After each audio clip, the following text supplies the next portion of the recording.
இந்த நியாயக்கேடு செய்கிற மனிதர்களிடத்தில் ஒரு ஆண்டவருடைய பிள்ளைங்க எப்படி இருக்கணும் அப்படின்றதை நம்ம ஒரு சில வசனங்களை வேகமாய் நம்ம வாசிக்க போகிறோம். எல்லாரும் சங்கீதத்தை எடுத்துக்கொள்ளுங்கள்.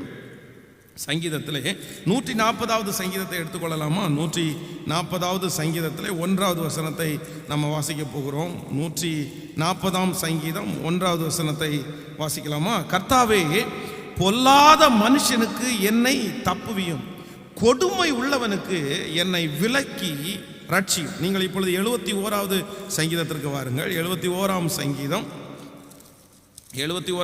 4வது வசனத்தை வாசிக்கலாமா?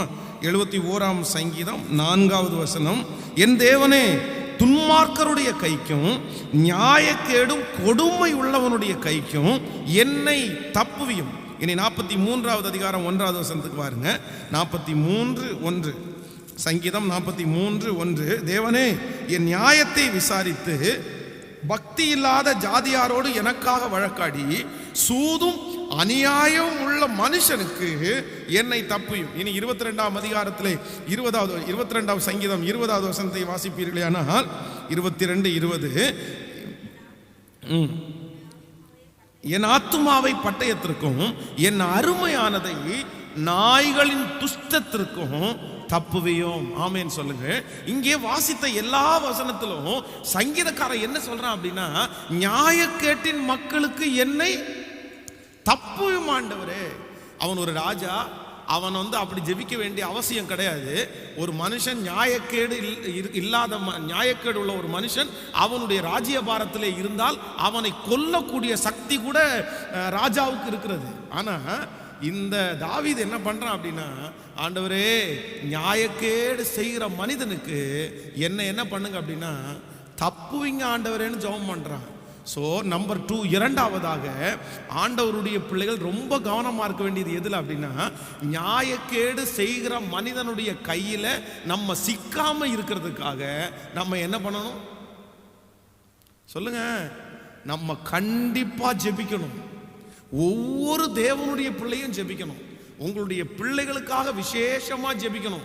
எதற்காக ஜெபிக்கணும்னா, இந்த தேசத்தில் நிறைய நியாயக்கேடு உள்ள மனிதர்கள் சுற்றி கொண்டிருக்கிறார்கள்.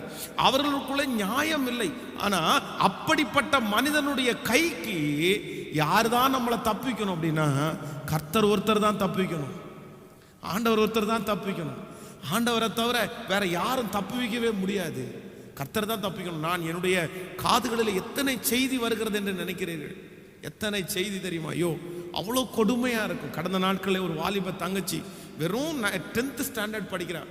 இந்த 10th ஸ்டாண்டர்ட் படிக்கிற பொண்ணை அந்த ஏரியாவிலே இருக்கிற ஒரு துஷ்ட பையன், ஒரு துஷ்டன் அப்படின்னா மொடா குடிகாரன், எப்போ பார்த்தாலும் கஞ்சாலே இருக்கிறவன், கையில் எப்பவுமே ஒரு கத்தியை வச்சிருக்கிறவன், அழகா அந்த பிள்ளையை பேசி நயம் பண்ணி வஞ்சித்து தன்னுடைய ஆசை வார்த்தைகளை காண்பித்து, அப்புறம் வீட்டில் போய் எனக்கு பொண்ணு கேளுன்னு சொல்லி வீட்டில் ஒத்துக்காத உடனே நீ வீட்டை விட்டு வர்றதுக்கு இவனே ஒரு பிளானை போட்டு கொடுத்து, அவன் பிளான் போடும்போது வீட்டில் இருக்கிற மொத்த நகையும் அந்த பிள்ளை எடுத்துட்டு வர மாதிரி பிளான் பண்ணி 3 மாதம் கூட வச்சிருந்து மொத்த நகையும் இப்போ அழிச்சிட்டு அந்த பொண்ணுடைய வீட்டிலேயே அவன் கொண்டு விட்டு திரும்பி ஒரு 5 லட்சம் கொடு 10 லட்சம் கொடுன்னு அவங்க அம்மா அப்பாவை மிரட்டி, அவங்களுக்கு ஒரே பிள்ளை, அவங்க திரும்பி 5 லட்சம் ரூபாய் கொடுத்து அதையும் செலவு பண்ணி போட்டு அந்த பையனுடைய நியாயக்கேடு. அவங்க சொல்றாங்க, அவங்க அம்மா அப்பா பேசாம அந்த பொண்ணுடைய கழுத்தை அறுத்து கொண்டுட்டு நாங்க 2 பேரும் வீட்டில் தூக்கு மாட்டி செத்துக்கலாமான்ற ஒரு சூழ்நிலையில் இருக்கிறோம் பாஸ்டர். அவ்வளோ கஷ்டப்படுறோம். துஷ்டன். நான் இவள்கிட்ட சொல்றேன், சரி போனதெல்லாம் போச்சு, அவனை விட்டுட்டு வந்துருன்னா கூட இந்த பிள்ளையால அதை பண்ண முடியல, அவ ஒரு 4 நாள் இருக்கா, 5வது நாள் ஓடி போயிடுறான் அப்படின்னு அவ்வளோ வருத்தப்படுறாங்க. சின்ன பொண்ணு அவ. அப்போ நான் சொல்றேன், நியாயக்கேடு செய்கிற மனிதர்கள் அவங்களுடைய ஐடியாவே என்ன அப்படின்னா, யாரையாவது ஒரு குடும்பத்தை நாசம் பண்ணணும்னு தான் அவங்களுக்கு ஐடியாவே. ஐயோ, கொடுமையான ஆட்கள் எல்லாம் இருக்காங்க. அழகான ஹஸ்பண்ட் 2 பேர் என் கண்ணுக்கு முன்னாடியே இருக்கிறாங்க. அவ்வளோ ஜாலியாக இருக்காங்க, சந்தோஷமா இருக்காங்க. பரவாயில்லையே, இந்த வயசுல இவ்வளோ இருக்காங்களே அப்படின்னு பார்த்தா, ஒரே ஒருத்தன் ஆட்டோவை கொண்டு நிப்பாட்டுறான். அந்த ஆட்டோவில் இவங்க போய் அந்த லேடி போய் தன்னுடைய குழந்தைக்கு சாப்பாடு ஊட்டுறாங்க. அப்படியே பேச்சு கொடுக்குறான். பேச்சு கொடுத்துட்டு அந்த ஆட்டோ ஓட்டுற ஆட்டோ ஓட்டி பேசி அந்த அழகான ஹஸ்பண்டை அப்படியே கழட்டி விட சொல்லி இவன் அந்த பிள்ளைய கல்யாணம் பண்ணிட்டு போயிட்டான். அவன் என் மனைவி என்ன பண்ணி கேட்டானா, இதுக்கு மேலே பேசினா அப்படின்னா உன்னை கொன்றுவன்னு கத்தியை காட்டு மிரட்டுறான். இந்த ஊருக்குள்ளே இருக்கக்கூடாது அப்படின்னு சொல்லி அவனை ஊரை விட்டு துரத்திட்டாங்க. கட்டின புருஷனை ஊரை விட்டு துரத்திட்டு என் கண்ணு முன்னாடி பார்க்குறான் ஆண்டவருடைய பிள்ளையை. ஆனால் அந்த எனக்கு கஷ்டமாக இருக்கு. அந்த பொண்ணு ஜாலியாக அவங்க கூட வந்து இன்னைக்கு போயிட்டு தான் இருக்குது. அப்போது நியாயக்கேடு செய்கிற மனிதர்களை நம்ம எதுவுமே பண்ண முடியாது. அவங்களுக்குள்ள அப்படி வேலை செய்யுது. நம்மையும் நம்முடைய பிள்ளைகளையும் கர்த்தர் தான் காப்பாற்றும்.